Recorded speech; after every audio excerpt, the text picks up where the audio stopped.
Welcome back to another episode of the Mom Founders Table, and we are back with another series. And you may or may not have listened already to my marriage series with my husband, but what you may not know is that he has recently taken on a new venture. And so one of the most common things that I actually talk about consistently with my clients beyond the business is obviously how to be better moms and structuring our businesses in a way that allows us to show up for our kids. So in an effort to help moms to be the best versions of themselves while running businesses, I thought, what a great opportunity to bring Eric on to talk about how we can be better parents. Eric has recently become a parent coach for angry dads, and being a former angry dad and raised by an angry dad, obviously I have seen his transformation, and I thought it would be incredible to have him on for this series and to really talk about actual tools and techniques and understanding what we need to do to be better parents to raise better kids. And so we are kicking off this series today with talking about anger, talking about resentment, and talking about where it comes from. And so I hope you guys enjoy this series.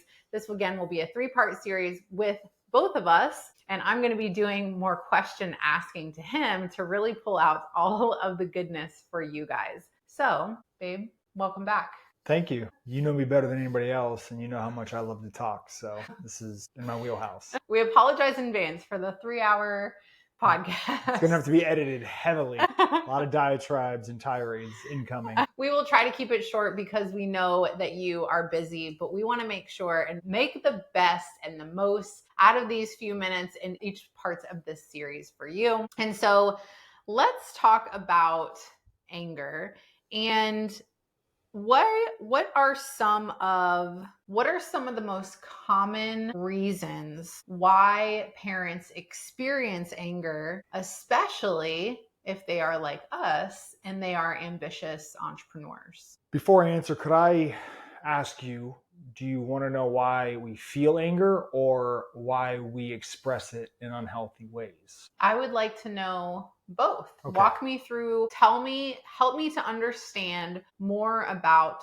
why anger is showing up. Because I know for a lot of my clients, it shows up as reactivity. It shows up as shortness. It shows up as, resentment, whether that's towards the business, towards the family, the weight of the responsibilities. So why does anger happen? Whether you act on it or just feel it in general, I think anger, resentment, these feelings have a negative connotation typically, especially around parenting. It's supposed to be, oh, I love my kids. I love being a parent all the time. Fact of the matter is, even the best parents, and I speak for myself and my wife, even the best parents sometimes don't want to parent. And that's a totally healthy thing to feel because we have a life outside of our kids, right? We have businesses, we have obligations, we have all sorts of things. I can't speak for your life, but I know for me, there's a lot of things going on outside of my kids. And kids have a really great talent for pushing the buttons. When I say buttons, I mean your nervous system. No matter how hard your day is, no matter how much stress you're under, no matter how much work is frustrating you and how overwhelmed you feel, your kids do not care about that. They can't because they don't have the mind. Their brain is not set up the way an adult is. Most children do not develop empathy until around 12 years old. Think about that. If you have a 8-year-old or a 9-year-old, they don't understand what you're going through. So think about that first, but also give yourself grace. You're going to feel frustrated. You're going to feel angry because life is hard. You're going to encounter stress no matter what you're doing. So understand that first and foremost. So what are some of the most common reasons that people are experiencing anger? Towards their kids? Yes, towards their children. I would say the number one reason parents experience anger towards their kids is because they don't feel heard. The inability to communicate with your children effectively is the number one reason you are going to get angry and you are going to get frustrated with your children. Number one, easy. Yeah. What are some other reasons why you think the emotion of anger shows up for entrepreneurs specifically? I think an entrepreneur is used to having control of their business and things that are involved with the business. They spend the whole day making decisions. And for a lot of people, they have employees or people that work under them that listen to them, because that's how corporations, that's how businesses work. Kids don't operate the same way. So when you go from a business setting where you're the head honcho, you're the leader, and everybody listens to you, to coming home where you're also the leader, but nobody listens to you, it can be very, very frustrating. So today we learned that our children are not our employees. Your children, if they were employees, they wouldn't make it a day. So how can somebody, if we're seeing a lot of anger, right? If you're being reactive, if you are yelling at your kids a lot, if you're being short with them, help me to understand the root of that, right? So we're feeling like we're not being heard. It's a loss of control, but how do we really understand for ourselves? How could we evaluate like where the root of that is? Well, first off, you're going to have to figure out what the buttons you have are. Your buttons are your nervous system. First and foremost, you have to figure out what your buttons are. We all have buttons. And when I say buttons, I'm talking about your nervous system. What are your particular buttons and what are your triggers that press those buttons? Now, everybody has something that bothers them that their kids do. You might have multiple things. And once you figure that out, that's step one. Then it's time to go back in time and figure out why exactly those things bother you so much. Or think about why maybe in the future these things would bother you. A lot of parents react out of fear. Their kids don't listen to them. They're scared they're going to grow up to be disrespectful, unruly children, and they're going to be problem kids. I'm speaking for myself. That was always one of my things. I'm so scared my kid doesn't listen to me now, they're going to develop a bad attitude later on. Mm-hmm. Or maybe you were raised in a household where you felt that you weren't heard by your parents. And so when you speak to your kids and they ignore you, maybe, just maybe, that triggers something in you and reminds you of your childhood. So speaking about triggers and kind of evaluating and becoming aware of what your triggers are, what are some signs? Because I think the goal is, right, anger. And once you're to the point of anger is coming from a place of emotional dysregulation, right? And so what are some signs that could show up before then that we can watch for? It's really important. You said before, because if you don't pay attention, here's an analogy. I love this analogy. I just came up with it the other day. Sometimes they put on the top of a bridge a little sign with a suicide hotline at the top of the bridge. I feel like it's a little bit too late. If you're already up at the top of the bridge, you're probably not going to call. Understanding your body and how it reacts to stress and these triggers, first and foremost, is the most important, because you have to be able to sense the anger and the frustration bubbling up to the surface. You have to feel your body first before it's too late. And once for me, I realize that my chest gets tight. My skin starts to get a little hot and my heart will start beating faster. And once I realized the physical sensations that were happening before my blowups, I was able to start regulating myself better. But if you aren't in touch with your own body and you aren't aware of the things going on, you will not be able to stop these reactions from happening. So there's a combination here, and that's the hard part, because we are navigating business and we're navigating motherhood or parenthood, right? And so there's the weight of all of those responsibilities. And so we almost do think that it's just because we're so busy that there's not that body awareness. And so we're already getting to the point of anger, even though all those signs have shown up and we just ignore them. I think the kind of personality that typically runs their own business or is a high achiever is a type A person. And they're the kind of person who ignores the sensations in their body. They work through it, they stuff it down because they don't want their body to slow themselves down. Yeah. Athletes too are also guilty of this, high level athletes, because they've trained their brain to basically ignore all of these sensations to push forward in whatever they're doing. But it's a gift, but it's also a curse in parenting, because when you don't feel those signs, you will blow up so much easier because you're so accustomed to just ignoring the elevated heart rate or the chest tightness. Or sometimes I realize I will start to really squeeze my hand tightly. My whole body gets tight. When you start to feel these things, you're saying, oh, you can catch yourself. I'm about to lose it, so I need to regulate. And then learning how to regulate and finding methods that work for you, that's a whole nother thing. But the first thing you have to do is to check in with your body and really listen to what's going on. Forget about all the stuff you have to do for your work. Forget everything that's going on. Check in with your body first. Okay. So we've talked about like the pre a little bit. So we now understand that anger is an emotion that comes from dysregulation, that comes from triggers that we have that are probably from our childhood or our life experience. So in order to really do the work to show up better in the moment, you need to do all that pre-work essentially, right? So that's a prerequisite, I feel like, that we have to be transparent about, because I think that a lot of people look for like quick tips or tools or things like that are almost surface level. I think in our parenting for 9 years now, which is crazy. Like we've always, read parenting books and looked at this and read that. And obviously this was pre, you going through your program. But I think that it's important to mention that being a better parent is about raising kids that are going to become adults and raising them for the long term, meaning that you can't make short-term based decisions, which is the same thing we talk about in business, right? If you make those decisions in the height of the moment, if you make those decisions based on high emotions, you're probably going to regret them. And so I feel like there is a lot of overlap in business and parenting, obviously, but it's not a quick fix. There's no quick fix. There's no, if you change this,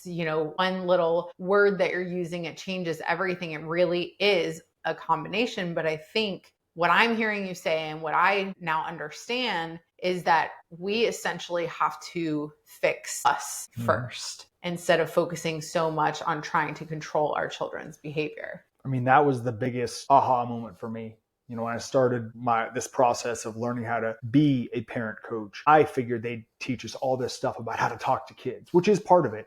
But for the first at least 6 weeks, it was just me working on myself. And I think that is what at the core of everything. Like people go, oh, what do I do about my kid here, this and that? I'm not a kid coach. I cannot coach your kids, but I can help you be a better dad, because you're the problem. No offense. Yeah. I was the problem. The kids aren't the problem. No matter how challenging they are, they're doing kid stuff. But you're an adult and you have to do adult stuff. Yeah. Okay. So let's say someone is listening and they're like, all right, I need to do the pre-work. I'm going to identify the things that trigger me. I'm going to find out why those things trigger me. I'm going to pay attention to the sensations in my body so I can be aware of them and take a break before I get to the explosion point. Talk to me about that. Talk to me about when they start to feel, if you start to feel these sensations in your body, if you start to feel anger coming on, if you start to feel, like for me, it's like my heart rate starts going, like I can feel it in my chest as well. And so you start to feel these things and you're like about to rip your kid's head off. Like, what do you do? This is a tough one because everybody's different. But at the end of the day, you're going to need to figure out your regulation method. What can calm you down the quickest and most effectively? For me, if you think about it, breathing is, we all need to do it, right? Yeah. And when it's you always get accessible, right, and when I get pissed, when anybody gets pissed, I think we all breathe a little bit faster. We all, our heart super rate shallow. Exactly. Yeah. And I think that especially when something happens really quickly, like for me, one of my biggest triggers is physical stuff between the kids. Like when they hurt each other, especially when our oldest hurts one of his sisters. Still tough for me. Once again, it's a fear-based reaction. I'm scared he's going to grow up to be a bully, and I don't want him to be a bully. And I will snap really quick over that. But what I've found for myself and many of the other men I talk to is box breathing. You don't have to get really specific with it. Any kind of breathing technique is going to help, because if you can just stop and breathe, Stop is the key word. Stop and breathe. You can almost freeze time like the Matrix. Obviously not exactly, but if you, every time your kid does something that makes you want to twist their head off like a bottle cap, if you just stop and take 1 or 2, 3 big breaths, I promise you that your reaction will be completely different than it would be if you did the first thing that came to your mind as soon as you saw them do something. Now, some people like to use grounding methods. What's the other one? Not grounding, but you brought it up the other day. The havening. Havening is a technique she actually told me about. But grounding, breathing, all these things work, but they don't work for everybody. So it's really up to you to experiment. But as you addressed, you got to know how you feel before it happens. So then you can stop it from escalating. If you can't check in with your body first, none of the techniques are going to matter. And then on top of this, parenting and parenting advice, even from a coach like me, is just like health and fitness advice. Everybody knows how to lose weight. Doing it, putting it into practice is very difficult for a lot of people. Parenting stuff, same thing. I can tell you right now, you're gonna hear this, Dad, and you're gonna try the breathing thing the first time. It's not gonna work. You're gonna screw it up. You're gonna lose your shit. It's just, that's how it's gonna happen. And I experienced the same thing. All of these techniques, all of these things we learn about ourselves, and all of these things we figure out when it comes to communicating with our kids, you're gonna mess it up. But it's not about being perfect. It's about trying to get better. So as long as you're trying to get better, and as long as you're cognizant of your flaws as a father, then you're on the right track. Yeah, I think that's the thing, is there's a level of like kindness and grace and compassion we have to give ourselves, and when we're going through any sort of change. And I feel like this is the same. If you've always yelled at your kids, then it's like you can't expect you're just going to stop yelling and never yell again. And so I think it's also just being realistic with timelines of like, okay, if you're really committed to this goal, like what would it look like to commit to the goal of not yelling at your kids or not being reactive towards your kids the same way that you commit to a goal in business, right? To where it's like you wouldn't waver from that goal. And I think one of the really helpful things that you have taught me is just to the point of like, your kids are not in your brain. They don't understand what's going on. And I think so for me and for a lot of my clients, it's like there's a lot of pressure that we feel. There's a pressure to perform, a pressure to, uphold responsibilities. There's a pressure of, being enough. There's financial pressure. All those things kind of exist, but like our kids don't know that or understand that. And so when you said something to me about like, if when things are occurring or when you're feeling that type of way, remember that it's not their fault. And I don't know what it was about that, but like for me now, even if I'm having like a rough day or things are not going the way that I want them to, or I'm just like tired because I was on calls all day or working all day or whatever, I'm able to shift out of that and I'm able to separate. And so I think it's important just to speak to the reality of like, if you're running a business and that business is stressing you out, number one, you need to let me help you fix that. But number two, you need to separate that from your home. You need to be able to compartmentalize better, and you need to develop tools and think about your kids, right? Because they don't know that you just had a really stressful day, and it's not their fault. And so I think that's really, really helpful. And I wanted to share that with my audience because I know the pressure that we feel as moms, because it's like we want to be really good at both. We want to be good at business and we want to be a good mom, and we feel like we're never doing enough. And to me, it was like, I feel like such a better mom when I don't take out my stress from things that have nothing to do with my kids on my kids. Yeah, I think something that your listeners and just people in general, this isn't exclusive to dads or moms. This is people in business. If you have a business and it performs really well for a month, you don't congratulate your kids. They didn't have anything to do with it. So why would you take out a bad month on your children? It's very important that we separate our work from our family. The kids, unless they're working for you, which is a whole nother thing. Hopefully I never have to deal with that. Then they are your employee. Yes. And that's where you get to start telling them what to do. Yeah. They might listen. If you're leaving work and you're coming home to your kids, they had nothing to do with how good or bad your day at work was. They didn't cause the traffic. They didn't cause the deal that didn't work out. That's not their fault. And we need to be able to compartmentalize and separate these two things, because our children do not deserve to be, not literally the punching bags. Please understand. When I say punching bag, I mean, metaphorically. We can't just take our stress out on our kids, because number one, it's not healthy. Number two, they had nothing to do with it. So it's a very important distinction we need to make. Yeah, it's not their fault. Those are the words that are constantly repeated to me. So in terms of anger and reactivity and that showing up in our parenting, and to better help us, be more calm, be more present, be more conscious of even the things that we're saying and doing, we need to go back so we can go forward, right? And so what is a prompt that somebody could use to start that pre-work?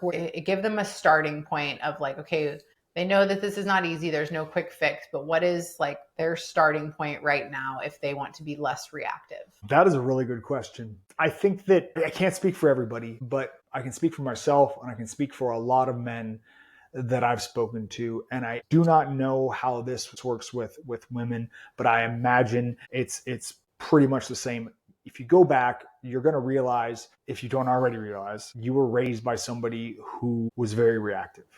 And for at least, some of us left a little bit earlier, but I had 18 years of having a certain type of behavior modeled in the most formative years of my life, before my brain is fully formed, when it's just learning all these things. And I watched, my dad, who was a great dad, by the way, I always have to preface before I say anything, but he was reactive and he was a yeller. And so I learned that parenting, when you get mad as a parent, you yell. When your dad's mad, he yells. And that's what I learned about my childhood. I knew that already, but I just didn't realize how much that molded the kind of parent I was going to become.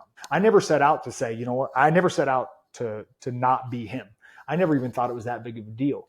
Because when you got a 1-year-old, 2-year-old, they don't do anything to make you yell. But then you have a toddler, you have a 3-year-old, 4-year-old, 5-year-old. Then they start doing stuff that makes you want to yell, and you realize, oh my God, I am my dad. Or maybe you are your mom. I don't know. Everybody has different upbringings, but it seems to be now.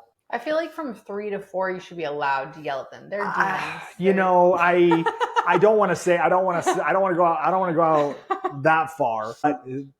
Anybody that has had a toddler understands that, they're going to do stuff that defies human logic. There's no reason that should have happened. And you'll yell almost like out of shock, but it becomes a pattern. And I admit that I let myself get into a pattern. And you need to go back to the beginning and understand why you think, or why is this your default pattern? Why do you yell when you get angry? Because what is going on today? What was the question? There are so many distractions today. You guys. Just so you guys know, during the filming of this episode, we've been interrupted by 2 dogs and 2 children. So This is real life. The question is, what is their starting point? And I think what I'm hearing from you is like their childhood. You need to go back and you need to recognize like where your behaviors are mirroring where you learned them from. And I would agree with that. I think anytime that we're trying to fix a problem, your first step is always awareness. Your first step is always going back to the source, right? So if you're trying to be a better mom and you're trying to be more present for your children and you're trying to stop being so reactive, then you need to know, number one, why are you so reactive, right? Where did you learn that from? And then number two, like, what is contributing to that? Like, what is happening that is contributing to that? And being really, really honest about, is your business model and not supportive of the way that you want to live your life? Are you working too many hours? Are you not working out or taking care of yourself? I think all of it requires a level of like honest accountability, but it's real change is never easy. Yeah. And when your kids get old enough, you can ask them. And if you really want a great gut punch, ask your kids, say, what could daddy do better? What could mommy do better? And when you hear your kids say, I wish you wouldn't yell at us so much, that is a big wake up call. Now, I'd love to tell you that I just fixed it right after that, but that's just like, when you go to eat the pint of Ben and Jerry's and you're like, you know what? Tomorrow, diet starts tomorrow. I think we've all said that at one time or another. Diet did not start. And maybe we got like 5 or 6 days, but it was diet did not start. Yeah, diet did not start. So it's not about just flipping a switch. You cannot, there is no switch to flip. I wish there was. You're going to have to do a lot of work, and you have to go back to the beginning and then retrace your steps and then start working from the beginning onwards. And you gotta work on yourself before you can hope to communicate with these kids. Because honestly, they're not going to listen. They're not going to listen. That's the thing. I'm also not going to teach your kids I'm going to teach you how to talk to your kids. They might listen better, but there's no foolproof method that's going to get your kids to do what you want them to do 100% of the time. Now, can you not create another generation of yelling parents? Yes, but you're not going to get subservient little robots no matter what you do. I think that's the goal, though. It's like the same thing that I say in business. It's never the goal to eliminate all the problems. Mm-hmm. It's always the goal to change how we respond to the problems. Mm-hmm. So if you can imagine, you get to the end of your day and you're like, my kids were assholes today, but I killed it as a parent. Like mm-hmm. I showed up and just was able to be present during that tantrum. I saw that they did that thing that really triggered me or made me mad, and I kept my cool. I know for me as a mom, like Eric and I, anytime there's like a tantrum or something and we like kill it and handle it really well, we're both like on a high. We're like, my God, did you see that? Did you see how I just handled that? So I will say that like, it's super rewarding to be like, because again, like once you make peace with like, okay, we can't control these little monsters, like their brains are trying to push boundaries. They're doing kid shit. This is what they're supposed to do. And you almost just find this level of like acceptance of like, all right, like game on. It almost becomes like, okay, how can I just continue to show up these situations and like not let it ruffle my feathers? Or like, how can I let these little things that used to bother me? I know for me, it's like anytime where my stress levels are super high or I'm anxious, it's like I start to get like nitpicky about things. And then it's like, okay, I'm like, what if I just let that kind of stuff go? What if I were just to just ignore the repetitive, annoying sound that's being made over and over again? Like, what would happen? But at the end of the day, it really comes back to like, the foundation of everything is you. Mm-hmm. And so if you want to reduce anger and reduce reactivity, you have to look at why it's happening and you have to become aware of those things. So on our next episode, we're going to be getting into actually being able to be on the same team and co-parent well. So one of the things that Eric and I spoke about in our marriage series is that one of the reasons why our marriage is as amazing as it is because we operate as a team, and we are big believers in operating as a team. But when it comes to parenting, it can be really difficult because we obviously came in with different childhoods and different methods and different ideas of the way that we wanted to do things. And so there can be good cop, bad cop. There's all these different things at play. And so we want to talk about being able to parent as a team to help you and your partner in your journey of parenting. So anything else that you want to add on the subject of understanding anger as an entrepreneur? I would like to use one of my favorite words when it comes to parenting, and that is expectations. And to put it in business, to put it in business terms, if your best year, let's say you made $1 million in your best year, and you went to work one day and you didn't make $1 million, would you be upset? No. So when you're trying to deal with your kid's behavior and you have all these bad habits and you're a reactive person, do not expect them to immediately get better just because you're working on yourself, and B, do not expect yourself to be perfect, because neither of those things are going to happen. I know from personal experience, I'm a completely different dad than I was 6 months ago. My kids are the exact same, but I'm an adult. They are tiny humans, and I have tempered my expectations, and I fully expect, I even told Kelsey before this started, we're going to get interrupted by Cam. I didn't think Brooklyn would interrupt us too, but hey, here we are. Surprises. It's okay to have standards for your kids. It's okay to have standards for yourself and your business, but you have to make sure they're realistic. Otherwise, you're going to set yourself up for disappointment, which if you're not haven't done the work, it is going to lead to some reactivity. Yes, absolutely. All right. So thank you guys for listening in today. I hope this has helped you to better understand why you're getting angry, where your reactivity is coming from, and what you can do about it so that you can be a better mom. And the cool thing is that everything that we talk about here with parenting is leadership. And so I think there's always, again, so much overlap in parenting and entrepreneurship. And so even these communication tools that we're going to talk about and thinking about this for your business as a whole is really helpful in all arenas. So we will be back next week to talk all about being able to parent as a team to be better in your marriage, but also for your kids. So join us next week and we'll talk to you then.